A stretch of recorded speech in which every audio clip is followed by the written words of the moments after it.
Alright guys, today we are going to do a carburetor on a Tailgator generator. This is like one of those deals you get out of Harbor Freight. They got them on Amazon. They're like 120 bucks or whatever, brand new. I'll put this whole generator in the description below. It's a 2-cycle gas generator, 900 watts, 700 running watts, 2 horsepower motor at 3,600 RPMs. Alright, so these are actually quite simple to do. First we're going to take this gas cap up. We're going to tip it over and dump all the old bad gas out of it and just get it all cleaned out. I use the air hose and blow it all out. Just make sure you got it all complete. Make sure it's all dried out. This one was full of water, so you got to make sure everything's out of the tank. Alright, so the carburetor's under this in the air filter, and I usually took off this whole cover. I found an easier way. It's right there. Alright, so we're going to take 10mm right out the bowl. Now we got the bowl off. You can see all the debris in there. There's beads of water laying on top here.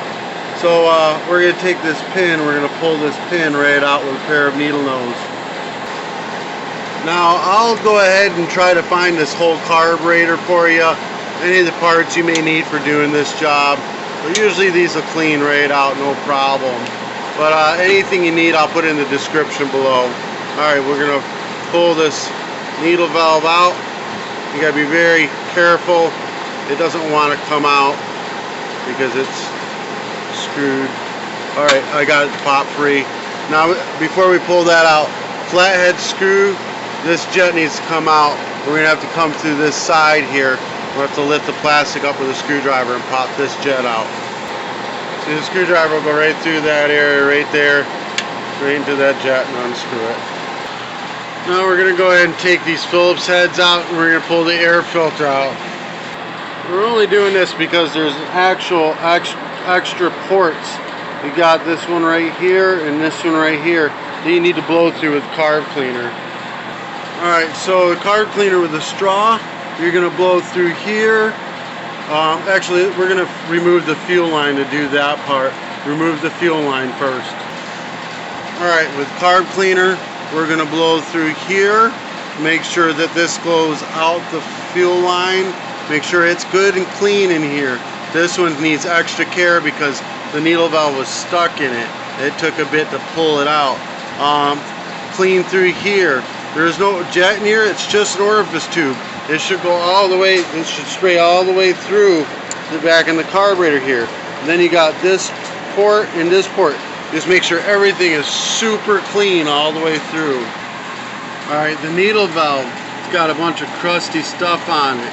We're going to take a small screwdriver, flathead screwdriver, or a sharp pick, and we're just going to scrape this off. You're going to hold it with your hand, scrape all the stuff off, get it nice and clean.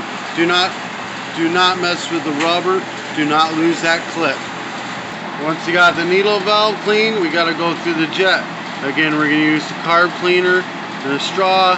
If you have to, like this is clogged solid, if you've got to, poke it through with a thin wire.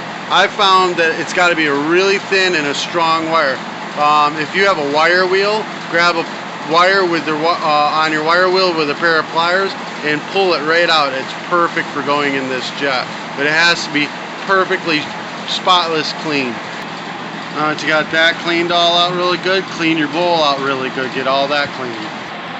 Now we're going to start putting everything back together. No, not the jet yet. We're going to put the needle valve on the float like that.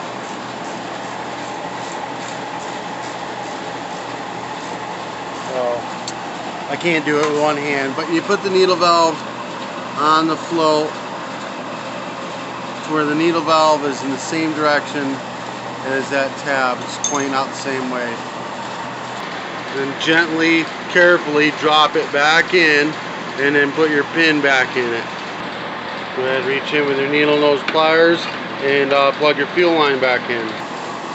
Nice clean bolt, put it back on.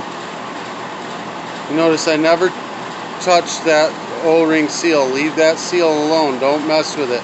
If you break it, you're going to have to get a whole new carburetor. Alright, and then the bottom of this bolt needs to be cleaned off. I rub it on my pants.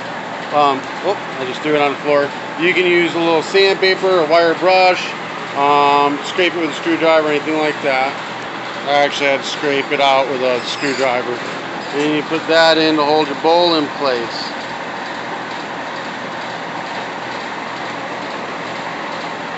Tighten it down.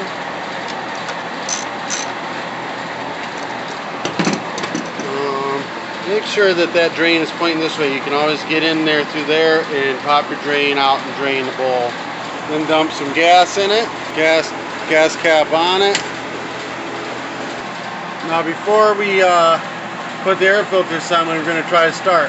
I'm going to do it with the choke off at first because all the carb cleaner, it might have carb cleaner and it might fire right up. If it doesn't fire after a couple pulls, put it to start and then pull it a couple times till it fires, and then turn it back to run and try it again. Make sure your switch is on, and the I is on, O is off. Alright, make sure the fuel is on too, that helps.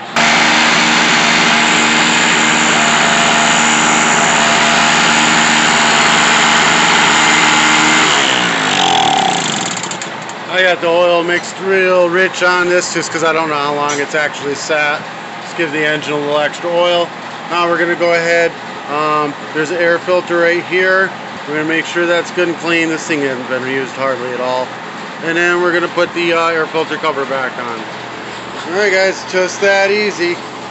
Alright, this helped you in any way, shape, or form. Give me a thumbs up. Hit that subscribe button. I'll put any of the parts you need in the description below. Today's t-shirt will go in the description below as well.